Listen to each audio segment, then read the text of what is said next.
Class में हमने zeros of polynomial पढ़ा था कि किसी पॉलिनोमियल का जीरो कैसे फाइंड करते हैं ना। जिस भी पॉलिनोमियल का आपको जीरो फाइंड करना है उस पॉलिनोमियल को जीरो से इक्वेट कर दो, उसको जीरो से इक्वेट कर दो और एक्स का वैल्यू या जो भी उसमें वेरिएबल है, उस पॉलिनोमियल में जो भी वेरिएबल है उस पॉलिनोमियल को जीरो से इक्वेट करके उस वेरिएबल का वैल्यू निकाल लो, आपको जीरोस ऑफ पॉलिनोमियल मिल जाएगा, है ना सिमरन? क्या हुआ? सब ठीक है ना? Good.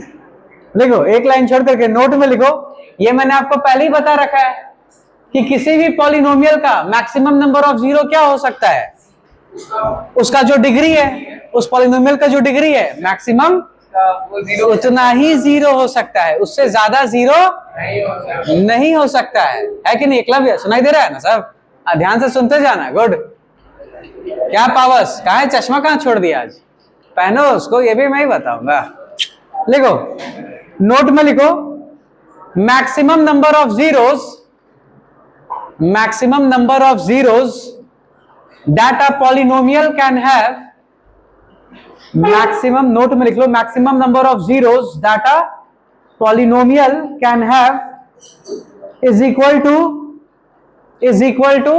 Degree of that polynomial. Maximum number of zeros that a polynomial can have is equal to degree of that polynomial. Maximum number of zeros that a polynomial can have, है ना, equal to का sign दे देना, is equal to degree of that polynomial. किसी भी polynomial का जो degree होगा maximum उसका उतना जीरोस हो सकता है। Maximum number of zeros that a polynomial can have, maximum number of zeros that a polynomial can have,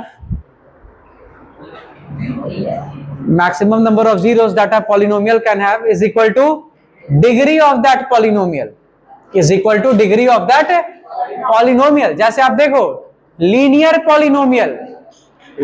polynomial का डिग्री क्या है? Maximum degree. सिमरन हमको हंसा दे रही है, ऐसे हम कैसे पढ़ाएंगे फिर? लीनियर पॉलिनोमियल का डिग्री क्या है? 1। समझ में आ रहा है ना? तो लीनियर पॉलिनोमियल का मैक्सिमम नंबर ऑफ जीरो कितना हो सकता है? एक ही जीरो हो सकता है। क्वाड्रेटिक पॉलिनोमियल का मैक्सिमम डिग्री 2 है। किसका? क्वाड्रेटिक पॉलिनोमियल का डिग्री, तो उसका मैक्सिमम कितना जीरो हो सकता है? मैक्सिमम 2 जीरो हो सकता है, 2 से ज्यादा जीरो नहीं हो सकता है कि नहीं? क्यूबिक पॉलिनोमियल का डिग्री 3, तो क्यूबिक पॉलिनोमियल का मैक्सिमम जीरो कितना हो सकता है? 3 हो सकता है। कोई दिक्कत? क्लियर है ना? बहुत शाबाश।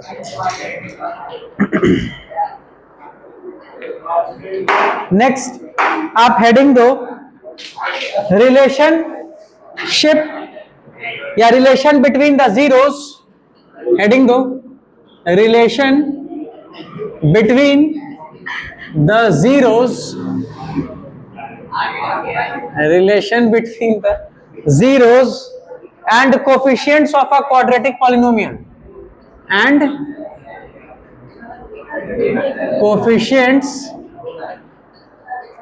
of a quadratic polynomial, coefficients of a quadratic polynomial,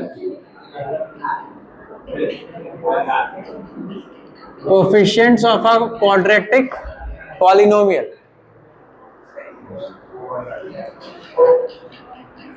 ठीक है?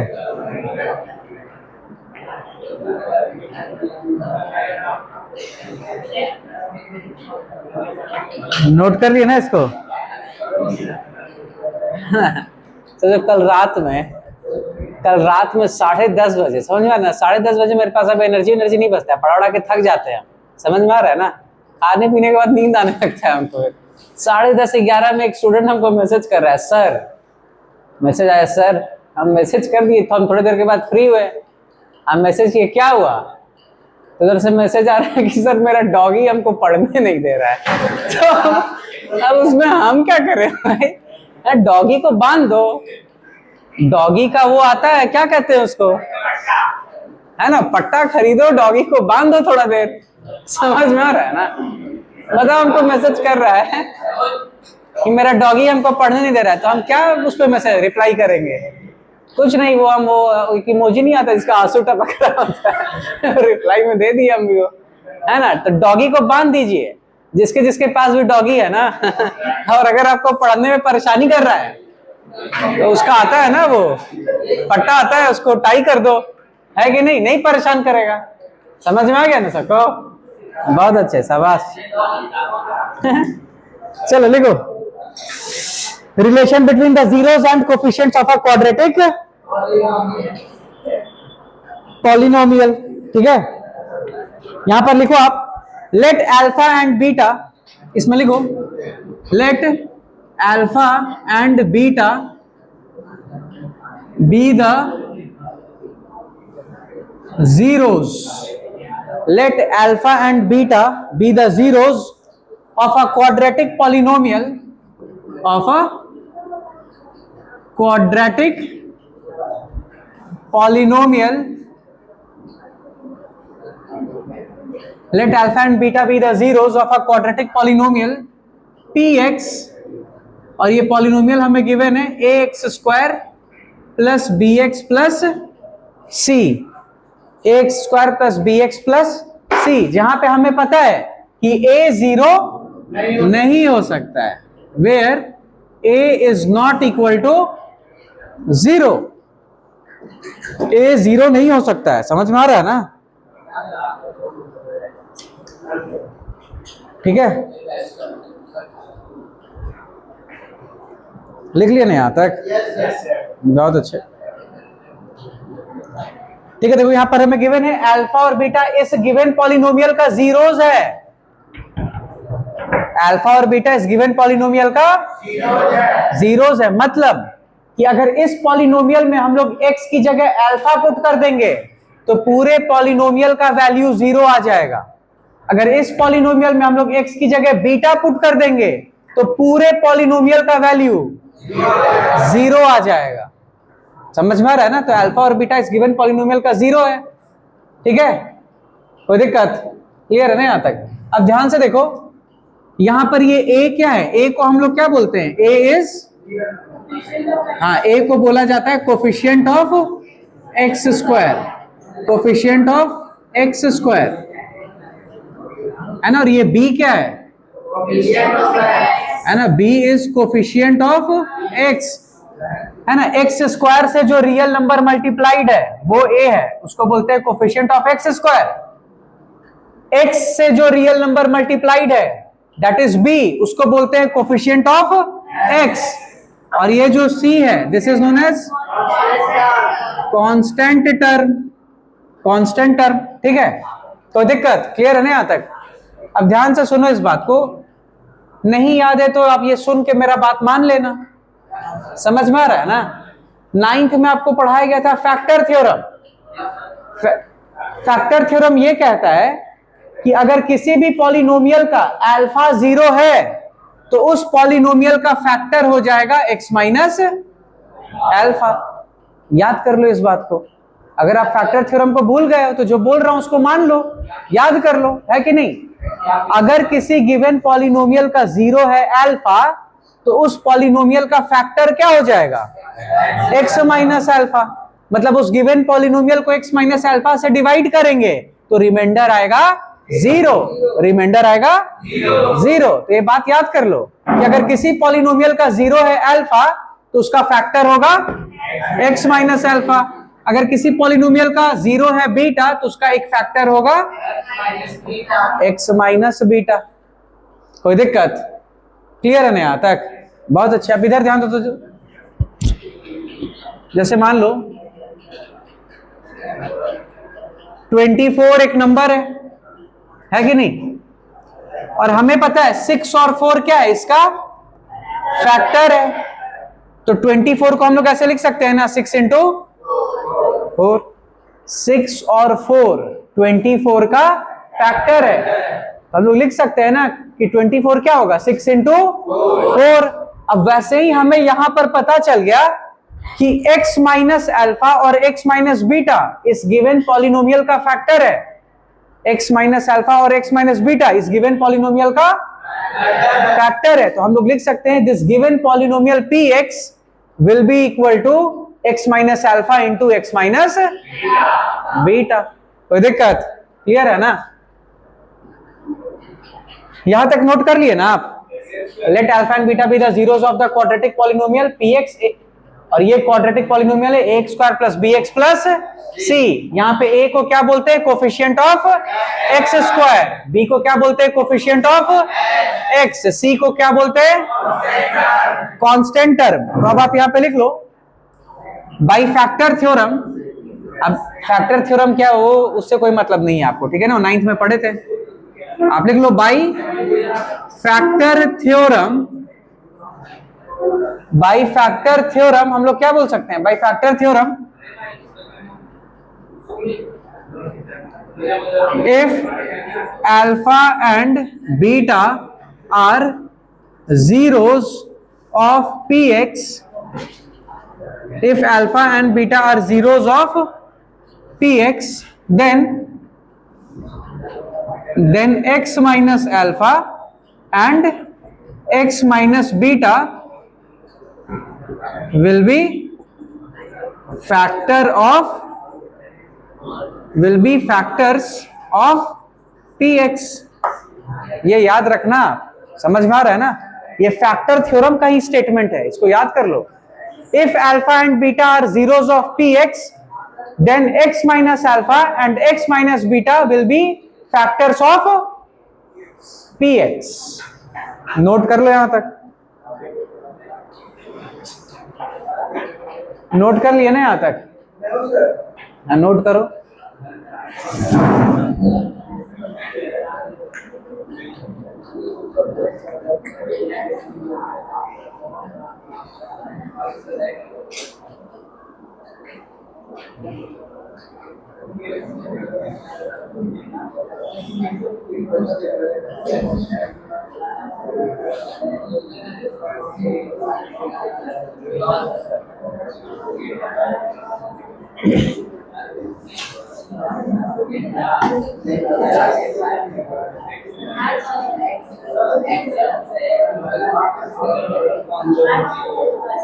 नोट कर लिए ना सब यहां तक?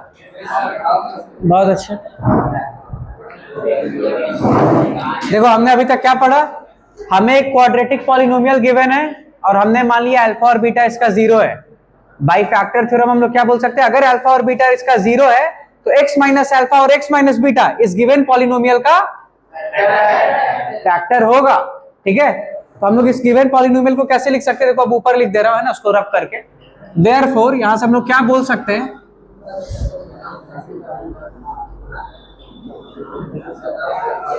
देयरफॉर या नाउ, आप ऐसे लिख लो, नाउ हम लोग क्या लिख सकते हैं? ये जो पॉलिनोमियल px है जो कि किसके बराबर था? ax square plus bx plus c, this will be equal to k into x minus alpha into x minus beta, where k is some constant,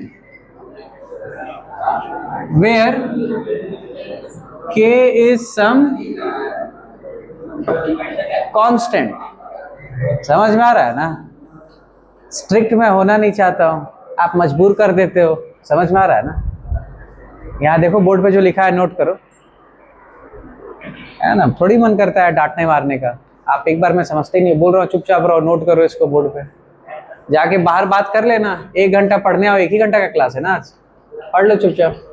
ax square plus bx plus c, ये किसके बराबर होगा? k into x minus alpha into x minus beta, है ना? जहां पे k क्या है? कोई कांस्टेंट है, ठीक है? k is some constant. यहां से देखो ये क्या आ रहा है? ये k कोई रियल नंबर है, ध्यान रखना। ये कांस्टेंट है और ये एक रियल नंबर है, मतलब रैशनल भी हो सकता है और इरैशनल भी हो सकता है। तो यहां से देखो हमें क्या मिल रहा है? k को एज इट इज रहने दो, x माइनस अल्फा को x माइनस बीटा से मल्टीप्लाई करो, x इंटू एक्स स्क्वायर, और ये यहां से आ जाएगा माइनस बीटा x, यहां से ये minus alpha x, minus into minus plus alpha into beta, ये हमें मिल रहा है यहां से, ठीक है? तो इसको हम लोग रीअरेंज करके ऐसे लिख सकते हैं, दैट इज एक्स स्क्वायर, यहां पे आप माइनस एक्स कॉमन ले लो, एक तो माइनस कॉमन निकालें तो यहां पे क्या मिल जाएगा? अल्फा प्लस बीटा और एक्स भी कॉमन निकाल लिए, ठीक है। ये माइनस बीटा एक्स और माइनस अल्फा एक्स से हमने माइनस एक्स कॉमन निकाल लिया, माइनस और एक्स, तो बचेगा क्या, अल्फा प्लस बीटा, यहाँ अल्फा यहाँ बीटा बचेगा, और प्लस अल्फा इंटू बीटा। कोई दिक्कत, क्लियर है ना यहां तक? बहुत अच्छे। तो देखो यहां से हमें क्या मिल गया, therefore a x square plus b x plus c is equal to this. ये पूरा आपको याद रखना है।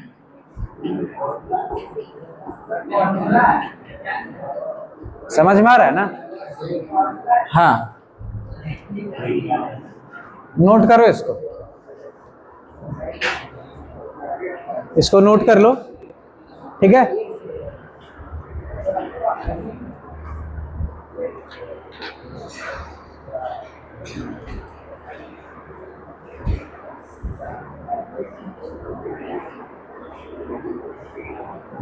नोट कर लिया ना यहां तक? गुड। देखना, उड़ नहीं जाना, उड़ नहीं जाना, बैठे रहो। देखो इधर क्लास में पढ़ा रहे हैं, इधर देखो तो सब बंद हो गया क्या, लाइट कट गई? चलो इधर देखो, इधर देखो, ये देखो यहां से ये क्वाड्रेटिक पॉलिनोमियल इसके बराबर आ गया। अब देखो आपको क्वेश्चन में क्या करेगा ना, ध्यान से सुनना, इधर ध्यान से सुनो। क्वेश्चन में क्या करेगा ना, आपको बोलेगा कि एक क्वाड्रेटिक पॉलिनोमियल है, एक क्वाड्रेटिक पॉलिनोमियल है जो कि आपको पता नहीं है, आपको पता नहीं रहेगा, उसको निकालना होगा आपको। एक क्वाड्रेट बोलेगा कि एक क्वाड्रेटिक पॉलिनोमियल है जो आपको पता नहीं रहेगा, उसका वैल्यू आपको निकालना होगा कि वो क्वाड्रेटिक पॉलिनोमियल आखिर क्या है। आपको बस बता देगा कि उस क्वाड्रेटिक पॉलिनोमियल का जो जीरोस है वो अल्फा और बीटा है। इस क्वाड्रेटिक पॉलिनोमियल का जीरोस क्या है, अल्फा और बीटा, बस इतना बता के रखेगा।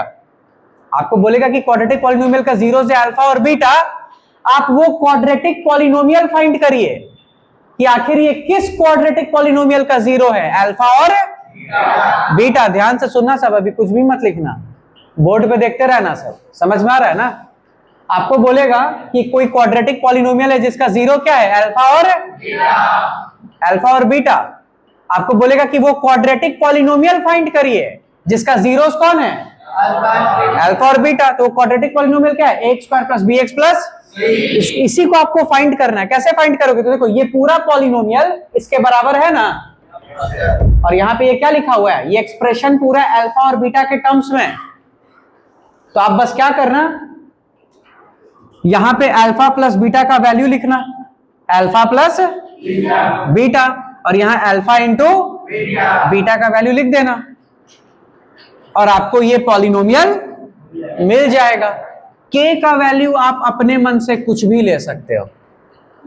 जनरली हम लोग के का वैल्यू ले लेते हैं 1, लेकिन हम लोग के का वैल्यू अपने मन से कुछ भी ले सकते हैं। आप हर बार के का वैल्यू चेंज करते जाओगे तो आपको नया नया पॉलिनोमियल मिलते जाएगा, नया नया पॉलिनोमियल मिलते जाएगा। नहीं ना समझ में आ रहा है सर?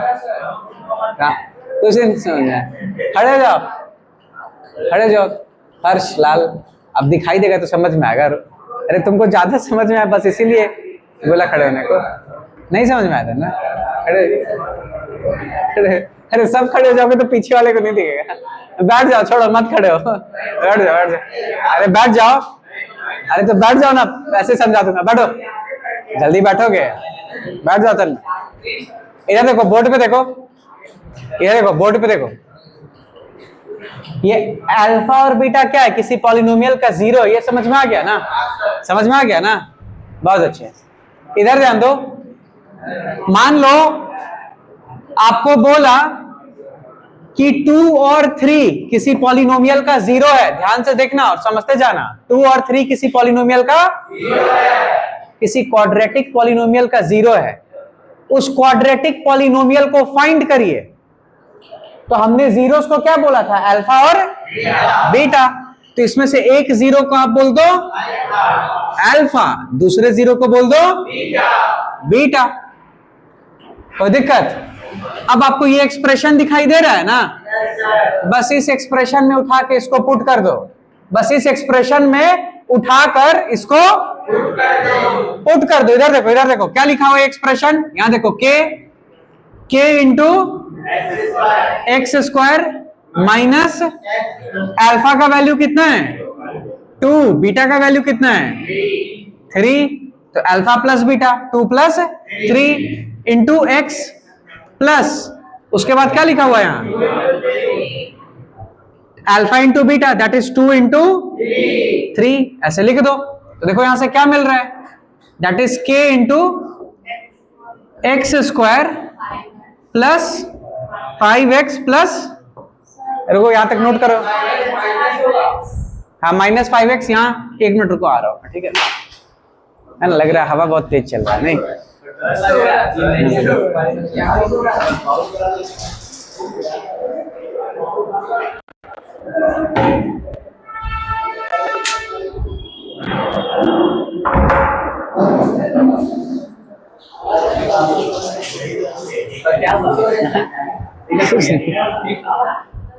चलो देखो इधर ध्यान दो, इधर देखो ये क्वाड्रेटिक पॉलिनोमियल का जीरो से अल्फा और बीटा, हमने अपने मन से मान लिया कि किसी पॉलिनोमियल का एक जीरो है 2 और 3, 2 को हमने बोल दिया अल्फा, 3 को बोल दिया बीटा।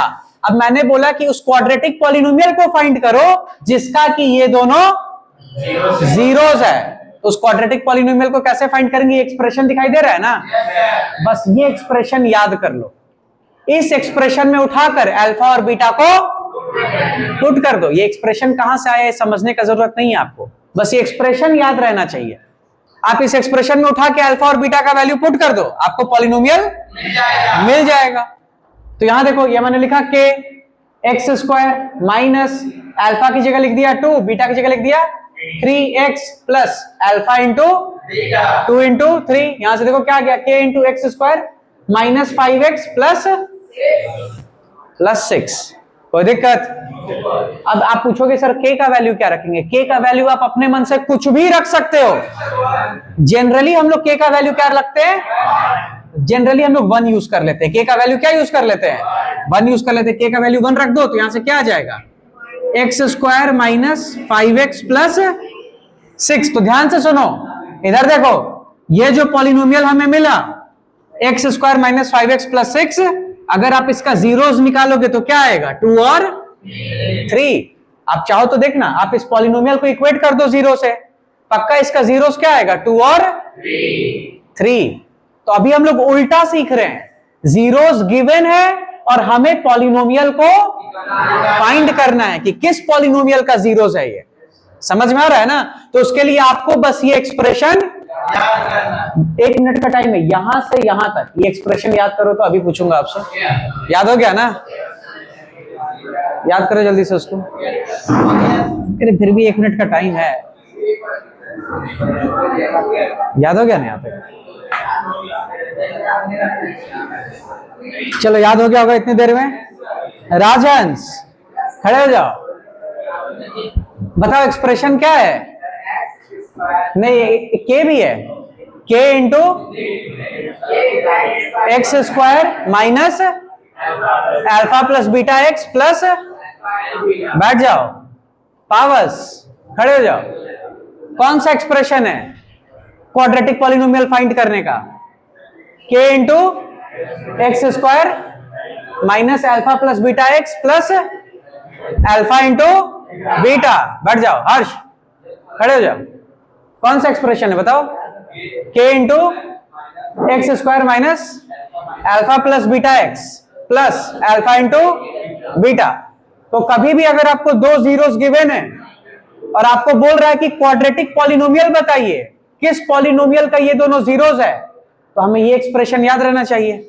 बस एक जीरो को अल्फा बोल देंगे, एक जीरो को बीटा बोल देंगे और इस एक्सप्रेशन में पुट कर देंगे, हमें वो क्वाड्रेटिक पॉलिनोमियल मिल जाएगा। जैसे यहां पे मैंने एक एग्जांपल लिया 2 और 3 का, मैंने बोला मान लो 2 और 3 किसी क्वाड्रेटिक पॉलिनोमियल का जीरोस है, आप उस क्वाड्रेटिक पॉलिनोमियल को फाइंड करो। तो बस आप इस एक्सप्रेशन में अल्फा और बीटा की जगह क्या रख दो 2 और, किसी एक को 2 को अल्फा बोल दो, 3 को बीटा बोल दो, इस एक्सप्रेशन में रखो, आपको क्वाड्रेटिक पॉलिनोमियल मिल जाएगा। बैठ जाओ। सबको समझ में आ गया ना? पक्का ना? अब इधर ध्यान से सुनना, बहुत इंपॉर्टेंट चीज बताने जा रहा हूं। क्या तन्मय, इधर ध्यान से सुनो, इधर ध्यान से सुनना सब। अब आपसे एमसीक्यू में पूछेगा कि ऐसा कितना सारा पॉलिनोमियल है जिसका जीरोस 2 और 3 है? ऐसा कितना पॉलिनोमियल है? सिर्फ इनफाइनाइट।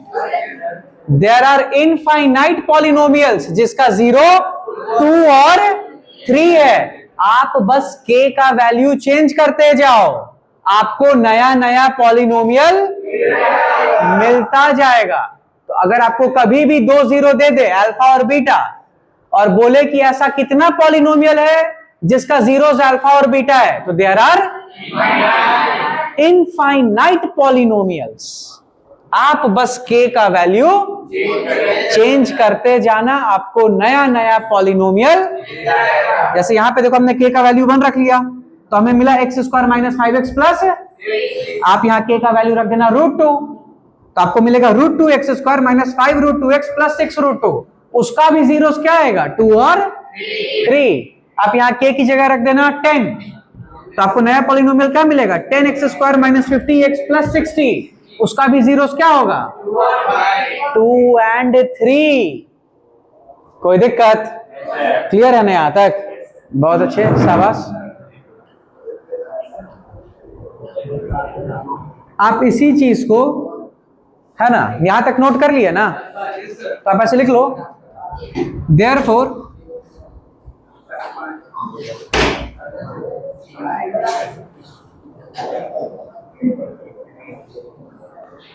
ऐसे लिख लो, therefore if alpha and beta, इधर ध्यान से सुनो, लिखते जाओ, therefore if alpha and beta are zeros of any quadratic polynomial of any quadratic polynomial of any quadratic polynomial, then that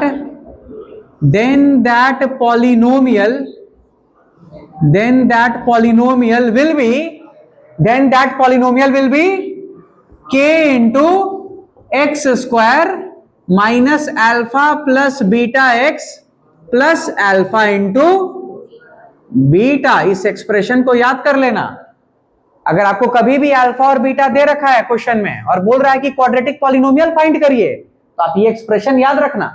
इसमें अल्फा और बीटा का वैल्यू पुट कर देना, आपको पॉलिनोमियल मिल जाएगा। और जनरली हम लोग k का वैल्यू क्या ले लेते हैं? 1। आप 1 लेके सॉल्व कर लेना। वैसे आप k का वैल्यू कोई भी रियल नंबर ले सकते हो, कोई भी रियल नंबर ले सकते हो, ठीक है? नोट कर ले, यहां तक नोट कर लिया ना?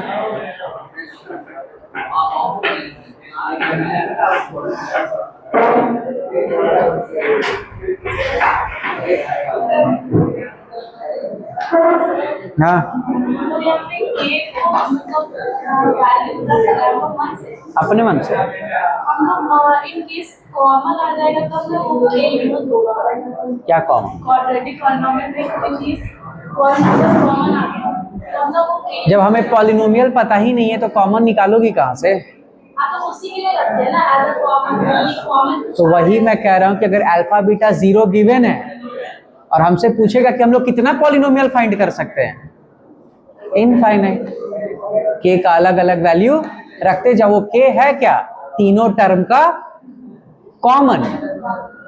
वो कॉमन चेंज करते जाओ, नया नया पॉलिनोमियल मिलते जाएगा, लेकिन जीरोस सेम ही रहेगा, वो चेंज है ना, है वो कॉमन ही तीनों टर्म। यहां तक नोट कर लिया ना सब? बहुत अच्छे। चलो इधर ध्यान दो।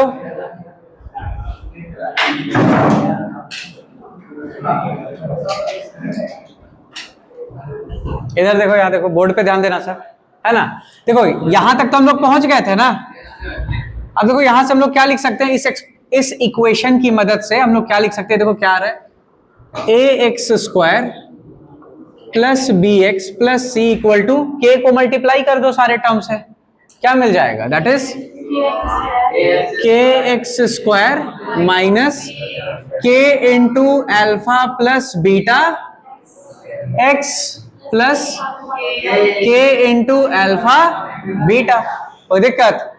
अब आप देखो ये LHS पूरा RHS के इक्वल है, ये पूरा LHS RHS के इक्वल है, और LHS में भी 3 टर्म, RHS में भी 3 टर्म। ध्यान से देखो, LHS में ये एक्स स्क्वायर वाला टर्म है, RHS में ये एक्स स्क्वायर वाला टर्म है, LHS में ये x वाला टर्म है, RHS में ये x वाला टर्म है, LHS में ये कांस्टेंट वाला टर्म है, RHS में ये कांस्टेंट वाला टर्म है। LHS is equal to RHS, LHS में भी 3 टर्म, RHS में भी 3 टर्म, और दोनों जगह एक एक्स स्क्वायर वाला टर्म है, एक एक्स वाला टर्म है, और एक कांस्टेंट टर्म है। तो अगर इन दोनों को इक्वल होना है, जो कि इक्वल है दोनों, तो कैसे इक्वल होगा? एक्स स्क्वायर वाले टर्म को इधर वाले एक्स स्क्वायर टर्म के इक्वल होना पड़ेगा, ये एक्स वाला टर्म इस एक्स वाले टर्म के इक्वल होगा, ये कांस्टेंट वाला टर्म इस कांस्टेंट वाले टर्म के इक्वल होगा। कोई दिक्कत? तो इस एक्सप्रेशन से हमने, इस इक्वेशन से हमने इस इक्वेशन को बनाया। समझ में आ रहा है ना? अब देखो यहां से हम लोग क्या बोल सकते हैं, on comparing LHS and RHS, on comparing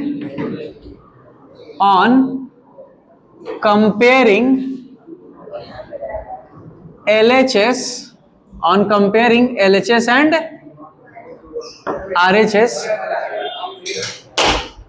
on comparing LHS and RHS, देखो यहां से हम लोग क्या बोल सकते हैं, एक्स स्क्वायर वाले टर्म का कोफिशिएंट यहाँ पे क्या है?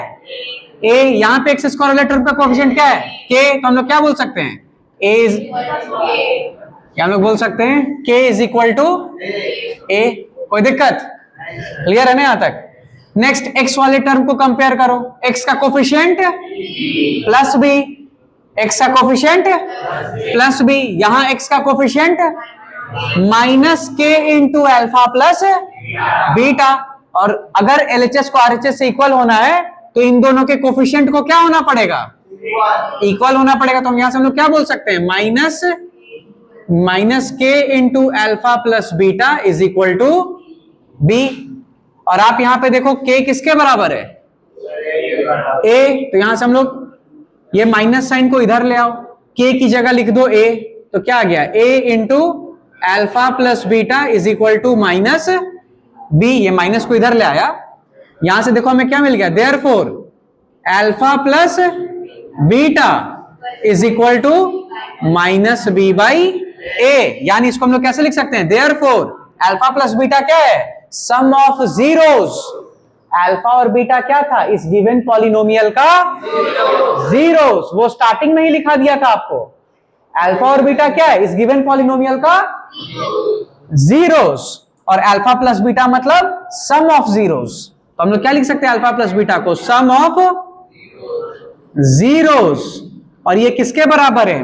Negative of b by A. b क्या है? कोफिशिएंट ऑफ, तो इसको हम लोग ऐसे लिख सकते हैं, negative of coefficient of x divided by coefficient of a। क्या है? Coefficient of x square. तो ये दोनों आपको याद रहना चाहिए, ऐसे भी याद रहना चाहिए और ऐसे वर्ड्स के टर्म्स में भी याद रहना चाहिए। नोट कर लो यहां तक। ये समझ में आया ना सबको? किसको किसको नहीं समझ में आया? रेज हो रहा है। आ गया ना समझ में? लिख लो इसको।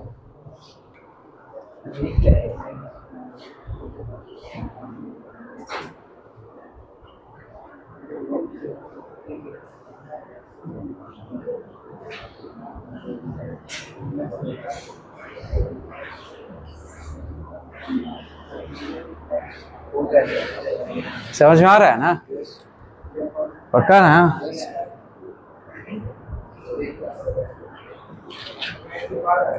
अभी पूरे मैथ्स में इतना ही नोट्स होना है नया और कॉपी है अब बात पे नया कॉपी बना लेते हैं। नया कॉपी खत्म हो गया। रियल नंबर्स में ही खत्म हो गया। हाँ, इसके पहले का नोट्स है। अब कहाँ पर, एक पेज ही नहीं छोड़े, लिखोगे का? एक पेज है। एक पेज है। हाँ ठीक है ठीक है ठीक ठीक है, लिख लेना लिख लेना।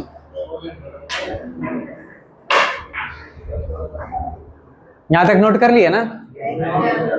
अब देखो यहाँ पे हम लोग और क्या बोल सकते हैं, ये देखो एक्स स्क्वायर वाले टर्म को एक्स स्क्वायर से यहाँ तक नोट करो पहले जल्दी से, सब है कि नहीं? नोट करो यहाँ तक।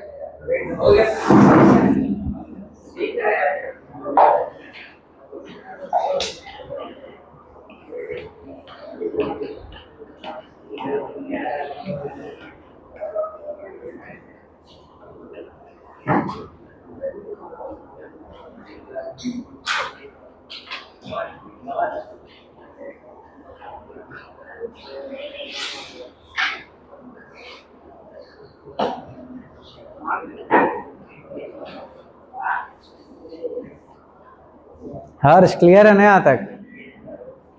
हाँ हर्ष पिछले क्लास में नहीं आए थे, कहाँ थे? हाँ मैसेज भी नहीं किए थे हमको, मैसेज किए थे? बोलो ना एब्सेंट होने के पहले मैसेज कर देना है तब। चलो यहाँ तक हो गया ना, नोट कर लिए ना सब? अब इधर ध्यान तो देखो, हमने यहाँ पर एक्स स्क्वायर के कोफिशिएंट को एक्स स्क्वायर के कोफिशिएंट से इक्वेट किया तो k इक्वल टू a आया था।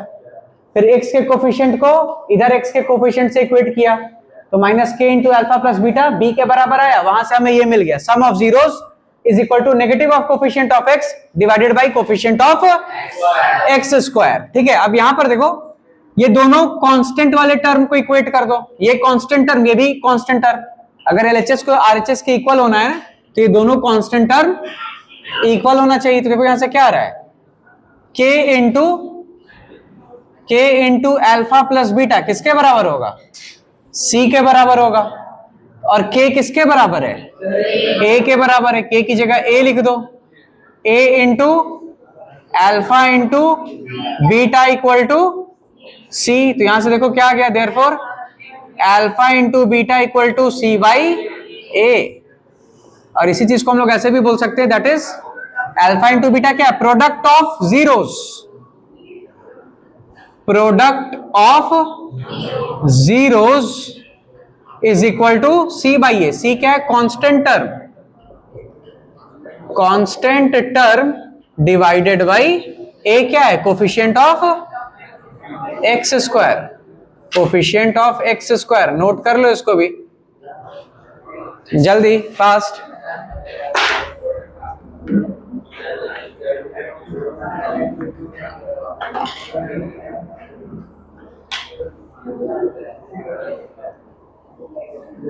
नोट करो यहां तक जल्दी से।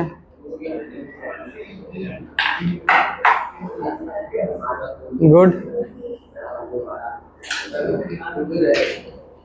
क्या हिमांशु तन्मय, बात नहीं, नोट करो।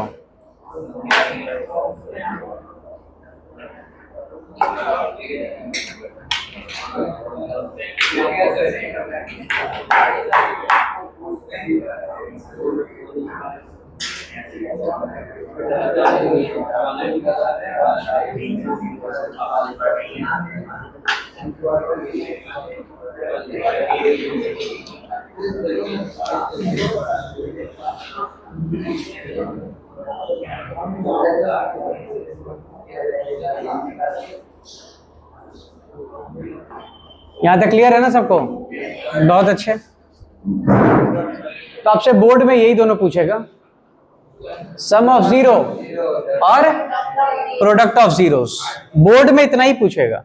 आप चाहो तो डिफरेंस ऑफ जीरो पे भी जा सकते हैं, that is alpha minus beta, वो भी हम लोग निकाल सकते हैं। ठीक है, वो भी हम लोग कैलकुलेट कर सकते हैं। आप लिख लो, उसको भी लिख ही लो, क्या है ना। इधर ध्यान दो, ये देखो sum of zeros is equal to minus b by a, product of zeros is equal to c by a. और ये b क्या है? Coefficient of x। a क्या था? Coefficient of x square. c क्या है? Constant term. a क्या है? Coefficient of x square. ये सब आप जानते हो। ठीक है, अब आप यहां पे देखो, मान लो आपको अल्फा माइनस बीटा तक पहुंचना है, तो कैसे पहुंच सकते हैं? नाउ, है ना, नाउ में बैठ जाओ तभी तो पहुंच पाओगे। बहुत अच्छे। अल्फा माइनस बीटा का होल स्क्वायर किसके बराबर होगा? अल्फा माइनस बीटा का होल स्क्वायर। इसको हम लोग ऐसे लिख सकते हैं, इधर देना, देखना, अल्फा प्लस बीटा का whole square minus 4 alpha into, ऐसे लिख सकते हैं ना? लिख सकते हैं। अल्फा माइनस बीटा का होल स्क्वायर को क्या लिख सकते हैं? अल्फा प्लस बीटा का whole square minus 4 alpha beta. किसको किसको नहीं समझ में आया है? पढ़ोगे नहीं? क्या कर रहे थे नाइन्थ में? नाइन्थ में क्या कर रहे थे सर?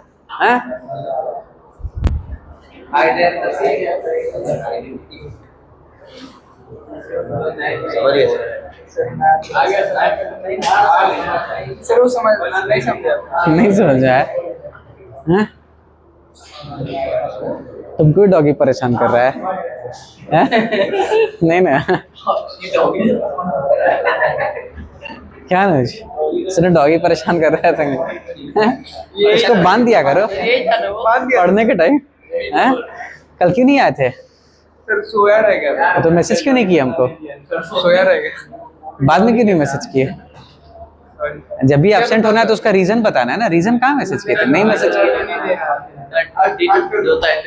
हाँ, तो मैसेज कर देना 30 को, कल ही है ना 30, मैसेज कर देना 30 को, है कि नहीं?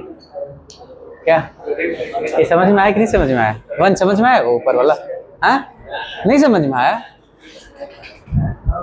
इधर देखो तो, ये समझ में आया है? समझ में आया कि ना? Very good. क्या ना, समझ में आया ना? ये नहीं ना समझ में आया तो हाँ क्यों बोल रहे? बोलो नो सर। ये समझ में आ गया ना? Very good. ये देखो, इधर देखो, इधर देखो, आप देखो, पढ़ो ना, अल्फा माइनस बीटा का होल स्क्वायर क्या होता है? That is alpha square plus beta square minus 2 alpha beta. वो तो जानते हो ना सब? अब जरा देखो, इसको भी सॉल्व करोगे तो यही आएगा। ये देखो, अल्फा प्लस बीटा का होल स्क्वायर क्या होगा? Alpha square plus beta square plus 2 alpha beta आएगा यहाँ से। और यहाँ पे देखो, ये भी लिखा हुआ है माइनस, तो 2 अल्फा बीटा में से 4 अल्फा बीटा घटा दो तो क्या आ जाएगा? Alpha square plus beta square minus 2 alpha beta. देखो, जो चीज यहाँ लिखा है वही चीज यहाँ पे भी है, यानी LHS is equal to RHS। यानी अल्फा माइनस बीटा के होल स्क्वायर को हम लोग लिख सकते हैं अल्फा प्लस बीटा का होल स्क्वायर माइनस 4 अल्फा, लिख सकते हैं ना? अभी भी कोई डाउट है? वेरी गुड, बहुत अच्छे। देखो यहां से फिर क्या मिलेगा हमें? इधर देखो, अब आपको पता है अल्फा प्लस बीटा को आप क्या लिख सकते हो? हमें अल्फा माइनस बीटा निकालना है ना, तो हम लोग यहां से बोल सकते हैं देयरफॉर अल्फा माइनस बीटा का मॉड, अल्फा माइनस बीटा एक पॉजिटिव वैल्यू आएगा। क्यों? क्योंकि यहां स्क्वायर रूट करेंगे तभी तो ये स्क्वायर हटेगा ना, तो हमें यहां भी स्क्वायर रूट करना पड़ेगा। दोनों साइड स्क्वायर रूट लेंगे ना। समझ में आ रहा है ना? या आप नेक्स्ट स्टेप में दिखा देना कि हमने दोनों साइड स्क्वायर रूट ले लिया, तो यहां से स्क्वायर खत्म हो जाएगा और ये क्या आ जाएगा? अल्फा प्लस बीटा का whole square minus 4 alpha beta under root, है ना? ये दोनों साइड स्क्वायर रूट ले लिए, इधर भी स्क्वायर रूट, इधर भी स्क्वायर रूट, तो स्क्वायर रूट से स्क्वायर कैंसिल, तो अल्फा माइनस बीटा मिला बचा, और इधर ये स्क्वायर रूट आ गया। कोई दिक्कत? तो यहां से देखो ये फॉर्मूला क्या रहा है? फाइनली देखो, ये अल्फा माइनस बीटा किसके बराबर आ रहा है? देयरफॉर अल्फा माइनस बीटा का positive value will be equal to alpha plus beta की जगह क्या लिख सकते हैं? माइनस बी बाई ए का square minus 4 alpha into beta की जगह क्या लिख सकते हैं? सी बाई ए अंडर, खत्म। नोट कर लो इसको। तो आप इस फॉर्मूला को यूज करके अल्फा माइनस बीटा या बीटा माइनस अल्फा जो पॉजिटिव वैल्यू है उसको निकाल सकते हो। डिफरेंस का जो पॉजिटिव आएगा, magnitude, positive value, absolute value, इस फॉर्मूला को यूज करके आप कैलकुलेट कर सकते। नोट कर लो इसको।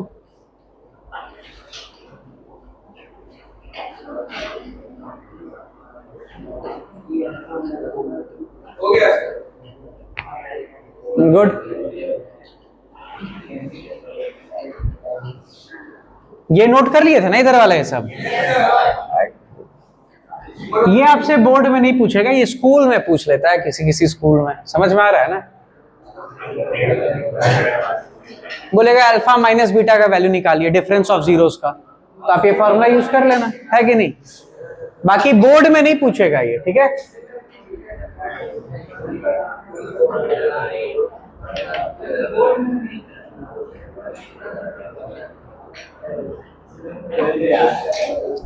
यहां तक क्लियर है ना सबको? नोट कर लो इसको, नोट कर लिया ना?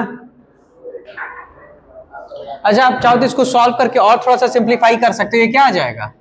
B square by a square minus 4c by a का अंडर रूट, यही आएगा। ये माइनस बी का स्क्वायर करोगे तो बी स्क्वायर मिल जाएगा ना। सिंप्लीफाई करके लिख लो आप।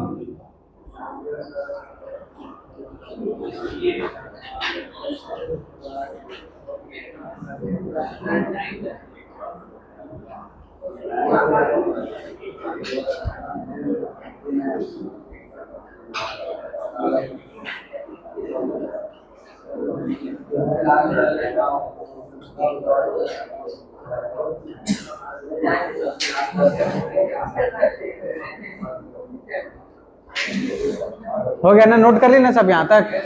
बहुत अच्छे। इसके बाद नेक्स्ट क्वेश्चन लिखो आप। क्वेश्चन है,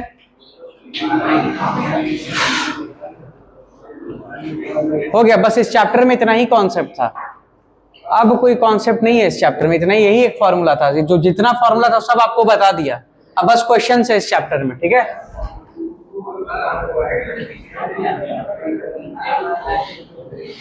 क्वेश्चन लिखो आप। क्वेश्चन है, find the zeros of the polynomial, find the, अच्छा आप ये बात कहीं लिख लेना नोट में,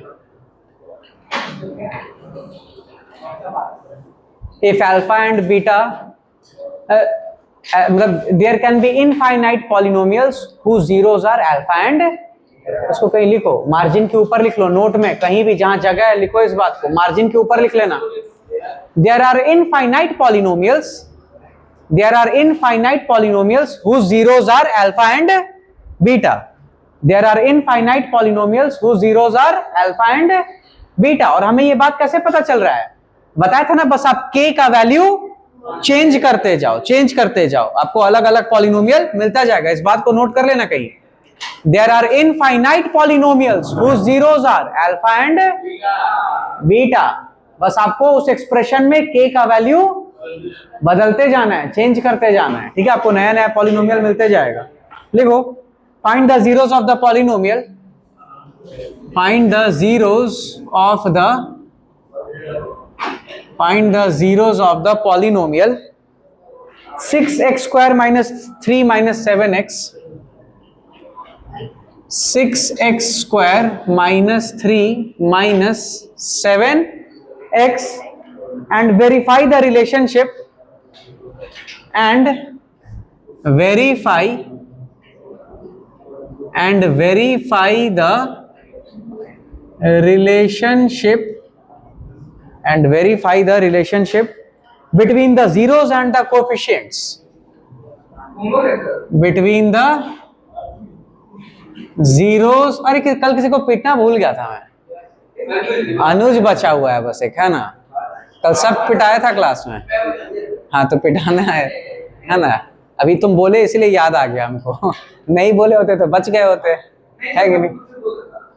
find the zeros of the polynomial and verify the relationship between the zeros and the coefficients। सबसे पहले तो आप इस गिवन पॉलिनोमियल का जीरोस निकालो। कैसे निकालोगे? इस पॉलिनोमियल को किससे इक्वेट कर दो? इस पॉलिनोमियल को जीरो से इक्वेट कर दो और x का वैल्यू निकाल लो।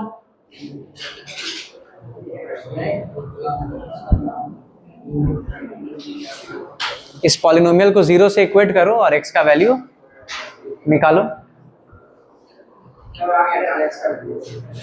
क्या आ रहा है? Very good, very good. बाकी लोग सॉल्व करो। कैसे सॉल्व करेंगे इसको? By splitting the middle term, है कि नहीं? By splitting the middle term, है ना? नमन अकेले पढ़ा था by splitting the middle term, है ना? बहुत सारा क्वेश्चन किए थे हम लोग, है ना नमन? लिखो, ये हमें पॉलिनोमियल गिवन है 6x² माइनस 3 माइनस 7x। इसको किससे इक्वेट कर देंगे? चलो इधर ध्यान दो, इस पॉलिनोमियल का मिडिल टर्म क्या है? 3 या -3? इस पॉलिनोमियल का मिडिल टर्म क्या है? -7x is the middle term. पहले इसको स्टैंडर्ड फॉर्म में कन्वर्ट करेंगे, अरेंज करेंगे। ध्यान दो, यहां पर सबसे पहले हम लोग x² वाला टर्म लिखते हैं, उसके बाद x वाला टर्म लिखते हैं, और लास्ट में कांस्टेंट वाला टर्म लिखते हैं। तो कभी भी आपको पहले पॉलिनोमियल को स्टैंडर्ड फॉर्म में लिखना होगा, ध्यान रखना। समझ में आ रहा है ना? इसको मत भूलना, स्टैंडर्ड फॉर्म में लिखना। अब उसको 0 से इक्वेट करो। अब हमें दिख रहा है स्टैंडर्ड फॉर्म में लिखने के बाद यहाँ पे मिडिल टर्म क्या है? -7x। यानी आपको इसको 2 टर्म में स्प्लिट करना है। कितने टर्म में स्प्लिट करना है? 2 टर्म में स्प्लिट करना है। चलो राजहंस खड़े हो जाओ। बहुत अच्छे, बताओ तो क्या तरीका है इसको स्प्लिट करने का? सबसे पहले x² वाले टर्म को कांस्टेंट वाले टर्म से बैठ जाओ। Very good. मिडिल टर्म को स्प्लिट करने का क्या तरीका है? सबसे पहले हम लोग x² वाले टर्म को कांस्टेंट वाले टर्म से मल्टीप्लाई करेंगे। तो मल्टीप्लाई कर दो। x² वाला टर्म क्या है? 6x²। इसको किससे मल्टीप्लाई करेंगे? -3। कांस्टेंट टर्म -3 है, साइन का ध्यान रखेंगे। और यहां से क्या आ रहा है? ये -18x² आ रहा है ना?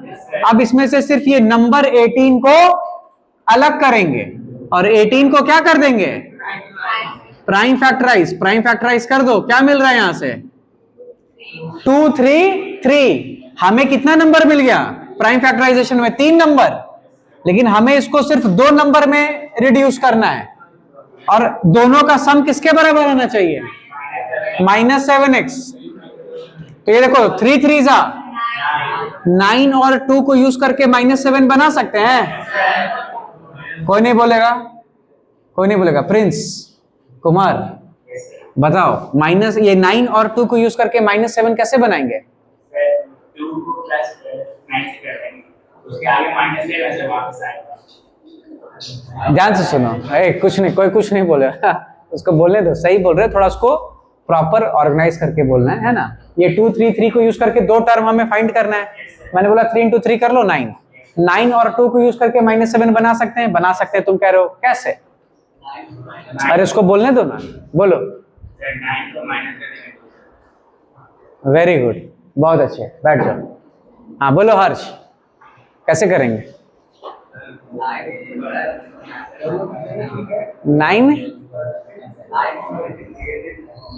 9 और 2 को यूज करके -7 कैसे मिलेगा? बस इतना बोलो। हाँ 9 और 2 को यूज करके -7 कैसे मिलेगा? अरे ये क्वेश्चन क्लास 3 4 के बच्चा से पूछा जाता है। लक्ष्य तुम बताओ सर। -9x + 2 ये तो हमको पता है, उसको बताओ ना जरा ये बात। -9x + 2 है ना? 2 में से 9 को सब्ट्रैक्ट कर दो। यही बोल रहा था ये, किसी को नहीं सुनाई दिया। गलती नहीं ना मान रहा है। देखो अनुज भी तुमको डायरेक्शन दिखा रहा है। इधर ध्यान दो, कोई कुछ नहीं बोलेगा, कोई कुछ नहीं बोलेगा, सब चुप रहना। तो बताओ 2 और 9 को यूज करके -7 कैसे मिलेगा?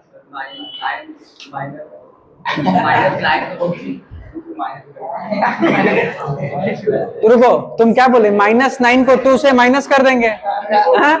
बोर्ड पे देखो तो, बोर्ड पे देखो, इधर देखो तो। तुम क्या कह रहे हो?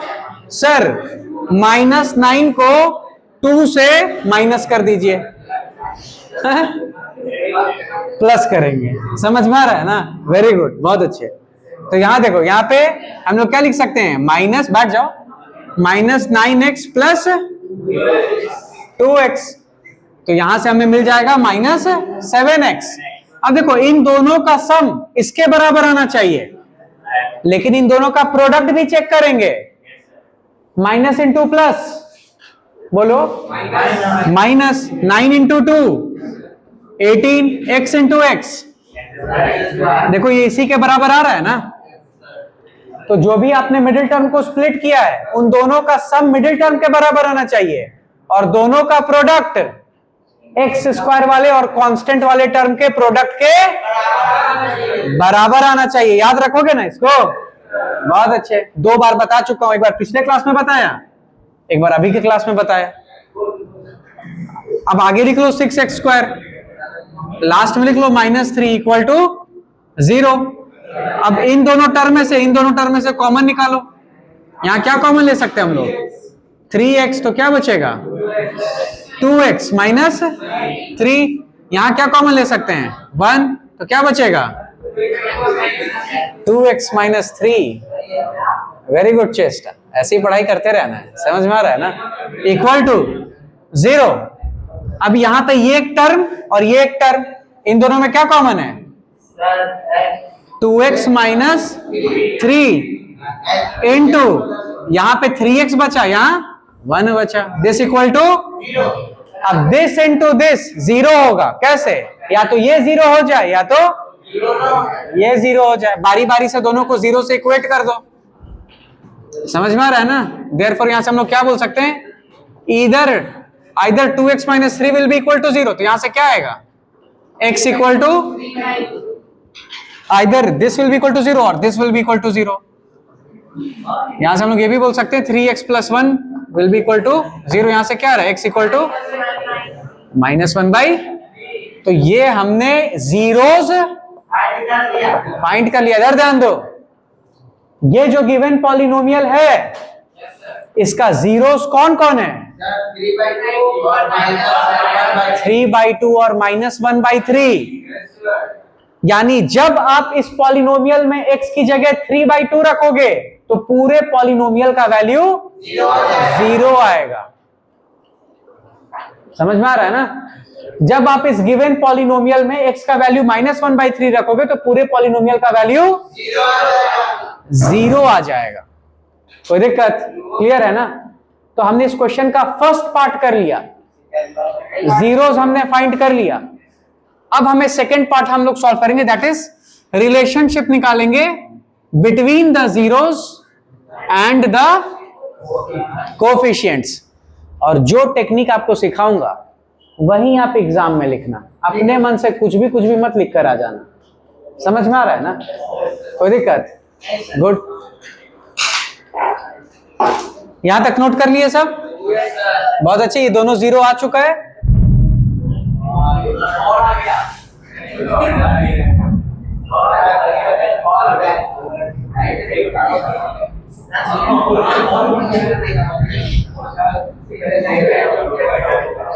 इधर ध्यान दो, ये जो गिवन, इस पॉलिनोमियल को बोल दो px। नाउ है ना, हमारा पॉलिनोमियल क्या है? px। इस पॉलिनोमियल को बोल दो px। इसको स्टैंडर्ड फॉर्म में लिख दो, क्या है? 6x square -7x -3। समझ में आ रहा है ना? इसका जीरोस हमने फाइंड कर लिया था। इसका जीरोस क्या आया था? 3/2 एंड -1/3। समझ में आ रहा है ना? एक को बोल दो अल्फा, दूसरे को बोल दो बीटा। कोई दिक्कत? क्लियर है ना यहां तक? है ना? अल्फा, ये px पॉलिनोमियल हमने डिफाइन कर दिया। Alpha and beta are zeros of px। और हमें पता है अल्फा क्या है? 3/2। बीटा क्या है? -1/3। ऐसे हमने लिख दिया। अब सबसे पहले ये जीरोस और कोफिशिएंट के बीच में रिलेशनशिप एस्टैब्लिश करने का 2 ही तरीका है। एक है सम ऑफ जीरोस और दूसरा है प्रोडक्ट ऑफ जीरोस। एक है सम ऑफ जीरो और दूसरा है प्रोडक्ट ऑफ जीरो। सबसे पहले आप लिख दो सम ऑफ जीरोस। और हमने जीरोस को क्या बोला, alpha and sum of zeros क्या हो जाएगा, अल्फा प्लस बीटा। अब आप अपने मन में याद कर लो, सम ऑफ जीरोस क्या होता है, negative of coefficient of x divided by coefficient of, समझ में आ रहा है ना? आप इधर देखो, आप साइड में रफ में लिख दो, हमें पता है सम ऑफ जीरोस क्या होगा, negative of coefficient of x, x का कोफिशिएंट क्या है यहाँ -7, तो minus of -7 negative of coefficient of x divided by coefficient of x square, x square का कोफिशिएंट क्या है 6, तो यहां से देखो क्या आ रहा है ये 7/, या 7/6 नहीं, आप इसको एज इट इज रहने दो, ठीक है। यानी कि आपको ये फॉर्म लाना है, फाइनली आपको ये फॉर्म लाना है, समझ में आ रहा है ना, कोई दिक्कत? या आप इसको ऐसे भी लिख सकते हो, दैट इज 7/6, ठीक है ना। तो यहां से देखो, अब आप ये अल्फा और बीटा का वैल्यू पुट करो, अल्फा कितना है 3/2 प्लस बीटा कितना है -1/3, जरा दोनों को ऐड करो एलसीएम लेकर, कितना आ रहा है ये 3 2 6, ये आ गया 3 3 9, ये प्लस इंटू माइनस माइनस, और ये आ गया -2, यहां से ये क्या आ गया 7/6, है ना, यहीं पे हमें आना था। इसके बाद आप सीधे लिख दो ये 7/6 किसके बराबर है, that is equal to negative of coefficient of x, coefficient of x divided by coefficient of x square. ये देख लो 7 क्या है, negative of coefficient of x, negative of coefficient of x, x का कोफिशिएंट क्या है -7, -7 को माइनस से मल्टीप्लाई करो क्या मिलेगा 7 ही मिलेगा ना। 6 क्या है, कोफिशिएंट ऑफ x स्क्वायर, तो ये आ गया। तो ये हमने सम ऑफ जीरोस दिखा दिया कि सम ऑफ जीरोस इसी के बराबर आ रहा है, negative of coefficient of x divided by coefficient of x square. अब जैसा हमने यहाँ पे सम ऑफ जीरोस के साथ किया है, वैसा ही आपको किसके साथ करना है, प्रोडक्ट ऑफ जीरोस।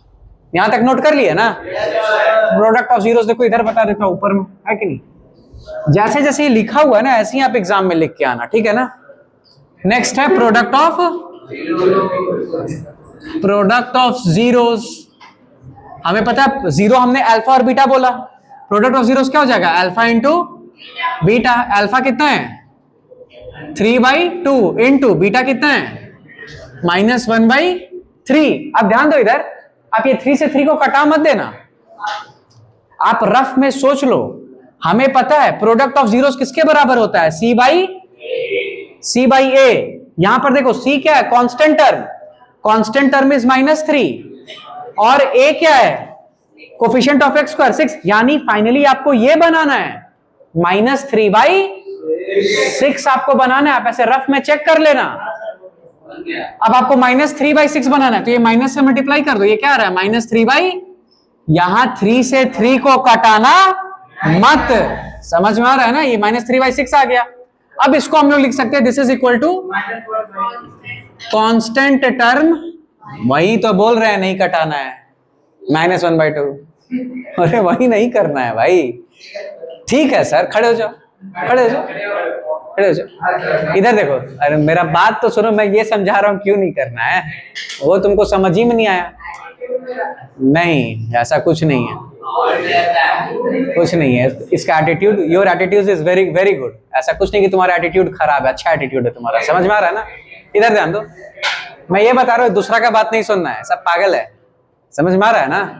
पागल सबका बात सुनोगे तो क्या हो जाओगे, खुद भी पागल हो जाओगे। दूसरे का बात मत सुनना, तुम्हारा एटीट्यूड बहुत अच्छा है, समझ में आ रहा है ना। इधर देखो, इधर देखो क्या बता रहा था यहाँ पे, प्रोडक्ट ऑफ जीरोस याद है ना किसके बराबर होता है, constant term divided by coefficient of x square.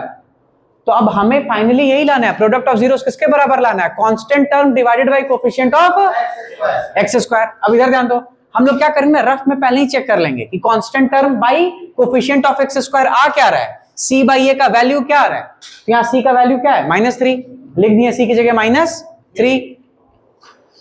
x square का कोफिशिएंट क्या है 6, x स्क्वायर का कोफिशिएंट 6 है, तो a की जगह लिख दिए। अब देखो अगर तुम इसको कैंसिल आउट करा दोगे तो ये क्या आ जाएगा, -1/, 1 और 2 यहां दिख रहा है क्या?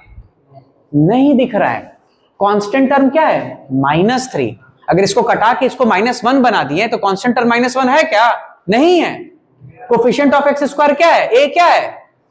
6। अगर इसको ऐसे कैंसिल आउट करा देंगे तो यहां 6 दिखेगा, तो इसीलिए नहीं कैंसिल आउट किया जाता है। हमें वो कोफिशिएंट दिखते रहना चाहिए। समझ में आ रहा है ना? तो अब इसको लिख देंगे -3 क्या है? कांस्टेंट टर्म दिख रहा है पॉलिनोमियल में। 6 क्या है? कोफिशिएंट ऑफ, बैठ जाओ, समझ में आ रहा है ना? इसीलिए नहीं कैंसिल कराते हैं, कोफिशिएंट ऑफ एक्स। कोई दिक्कत? क्लियर है ना यहां तक? तो ये जैसे जैसे लिखा हुआ है वैसे वैसे आप एग्जाम में करके आना, 3 मार्क्स में आएगा ये क्वेश्चन। समझ में आ रहा है ना? 3 मार्क्स में आएगा, जहां तक जितना स्टेप है इसमें, क्योंकि एक तो जीरोस निकालना है, फिर कोफिशिएंट्स में रिलेशन एस्टैब्लिश करना। अगर आएगा ऐसा क्वेश्चन तो चांसेस है 3 मार्क्स में आएगा, है कि नहीं? नोट कर लो इसको अच्छे से। नोट कर लिया ना? बहुत अच्छे। तो अभी के क्लास में यही तक रखते हैं, यहां से नेक्स्ट क्लास में कंटिन्यू करेंगे, ठीक है?